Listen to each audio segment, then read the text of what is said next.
जय जोहार जय छत्तीसगढ़ संगवारी हो सारिका जी ब्लॉग में आप मन के स्वागत है। तो कैसे हो आप मन? सब स्वस्थ हो, मस्त होना आशा करत हो आप मन स्वस्थ हो, मस्त हो। तो संगवारी हो मोर शादी के वीडियो ला कंटिन्यू करथन और ये तीसरा पार्ट है संगवारी। एक से पहले 2 पार्ट डाल चुके हो, पार्ट 1 और पार्ट 2 तेल मैन और चूरमाटी के फुल डांस करे सब कोई यहाँ। तो आप मन अगर नहीं देखे हो तो जरूर जाके ओला भी माया दुलार दूँ।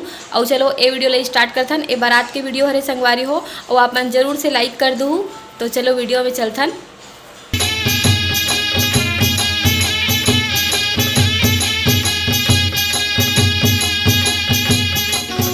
तो यहाँ पास सब कोई मौर सोपत है बारात निकले से पहले। जितना जन भी बड़े है, भाभी माँ नानी वानी सब कोई मौर सोपते और आशीष देते अच्छा से बारात खुशी खुशी जाए, नाचते गाते और दुल्हन ला लेके आए कही के। और दुल्हन के आए के बाद घलो मौर सोपते। तो वीडियो में कंटिन्यू बने रहू संगवारी हो।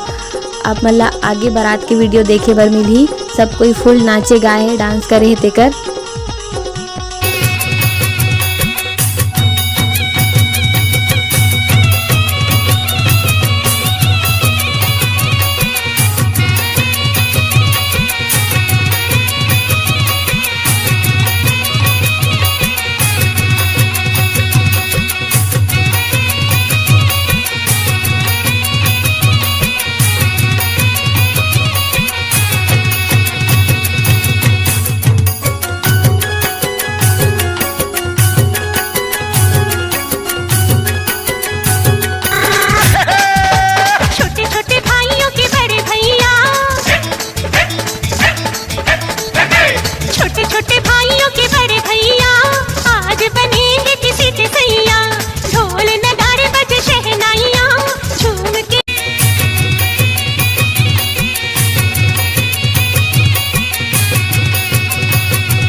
तो यहाँ पास मौर और सब के सब कोई बाहर जावत है, बारात जाए बर निकालत है, विदा करत है मतलब बारात जाए बर। और यहाँ पास हमारे घर के बाहर पूजा करत है वे, मतलब बारात अच्छा से जाए और अच्छा से आए करके दूल्हा राजा हा पूजा करत है गाड़ी के। और संगवारी हो मोर दूल्हा कैसे दिखत है जरूर कमेंट करके बताहू आप मन हा।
यहाँ पास सब बाराती मन निकल गए, जितना जन भी बारात जन वाला रिश्ते मन यहाँ पास भैया बाय बोला थे वे। तो संगवारी यहाँ पास बारात पहुँच चुके हैं। वही मन सबसे पहले भगवान के आशीर्वाद ली से विंध्यवासिनी मंदिर में, और यहाँ पास बारात निकल चुकी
तो बारात यहाँ पास पहुँच चुके हैं संगवारी हो। हमारे घर के चौक पास बारात रुके रही से, और यहाँ पास बाराती मन के स्वागत हुआ थे, समधिन भेंट हुआ थे।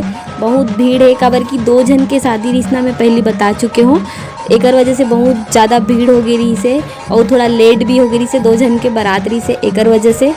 तो चलो एक मन के समधिन भेंट ला देखो, बहुत मज़ा आई आप मन ला आगे वीडियो में।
तो संगवारी हो आज की वीडियो यहीं तक रही। अगर वीडियो अच्छा लगी सो लाइक कर दू आप मन।